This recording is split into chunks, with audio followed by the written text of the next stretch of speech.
So this is the bunker of William Burroughs, and his bedroom is over there. And this is the kitchen, or our dining room, where we were given the countless dinners have been given. He first rented it in '75 until '82, when he moved out at the first days of '82. This is the orgone box of Wilhelm Reich, belonging to William Burroughs. Had himself built an orgone box. First on Franklin Street, and then when he moved here, he bought it here. And the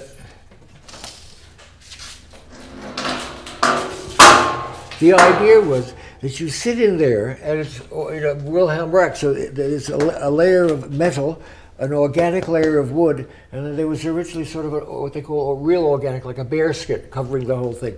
And if you sat in there, you would collect. This is William Burroughs. He would be collecting orgone energy, we would be collecting orgone energy, which has this power. And he drank a lot of vodka. So I said, how could you get up in the morning with a hangover and go and sit in one of these things? The hangover is enough you have to get rid of before you start collecting your orgone. And then it was here, but he believed in those sort of things. I was with William Burroughs when he died, and it was one of the best times I ever had with him. Doing Tibetan Nyingma Buddhist meditation practices, I absorbed his consciousness into my heart. William just had a very brilliant mind. He was a joy to be with, because no matter how great his work is very great, it's transcendent, and he was a really great, brilliant writer. But he was more great in the downtime here, because he liked to start drinking at 5 or 6 o'clock, vodka, Coca-Cola. So we'd either come up or I'd go down, and then I waited till 6 or 6:30 to go down. And when he would have a couple of glasses of vodka and a couple of joints, his mind was just so brilliant. And then we'd have dinner, and whatever, people came for dinner, or we had dinner alone. So doing that for those endless years and years, that was a great lesson. I'm not sure what the lesson is, though. Death smells. Death has a special smell, over and above the smell of cyanide, cordite, blood, carrion, or burnt flesh. It's a gray smell. It stops the heart and cuts off the breath. So this is where it all happened, at this table. William sitting in one of these chairs or whatever. That's a blowgun, that's a target. There was a whole procedure that William would stand over there.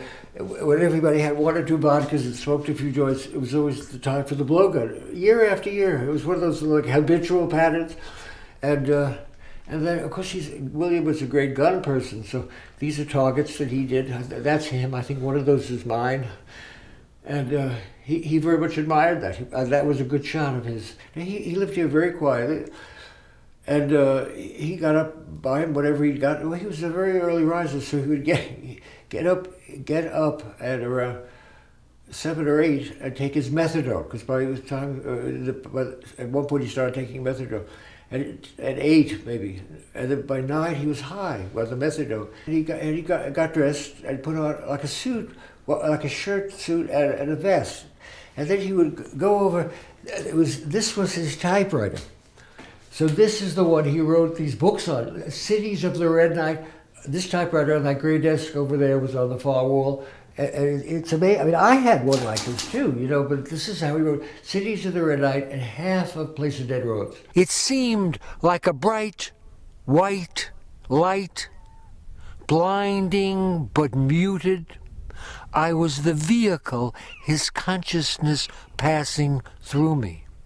A gentle shooting star came in my heart and up the central channel and out the top of my head to a pure field of great clarity and bliss.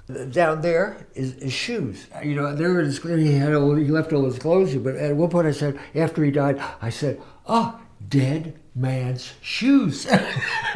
So those are dead man's shoes, Williams. And then his peculiarities, that he always believed there could be chaos and catastrophe. So every house should be a vessel to be able to save enough water to live for 4 days. So that's why that was there, or it was someplace in it. And that's a gun of his. That's from the Civil War. I mean, it's actually you can fire it. I mean, you do this thing. You push like that, and you put a bullet in it. Boom. That's the chair. I mean, where he sat all the time.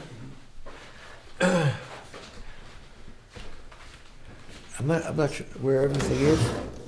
So, this is the gun where we used to BB shoot with a telephone book. I mean, I saved it. It's not here. It's in my archive. That has 10,000 shots in it because this is legal. But it's quite a bullet that penetrates a telephone book. So this was his.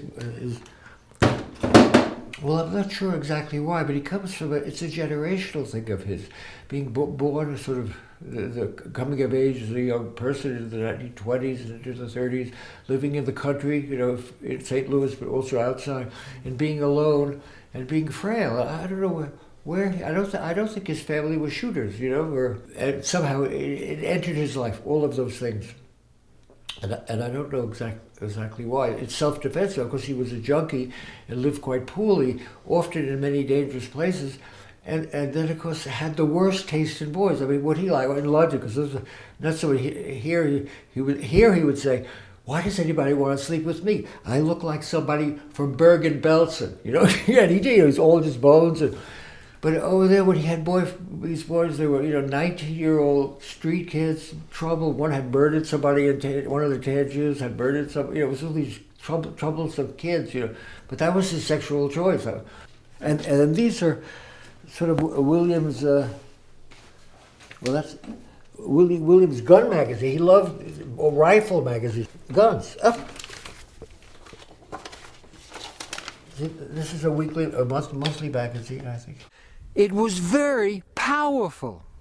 William Burroughs, resting in great equanimity and the vast, empty expanse of primordial wisdom mind.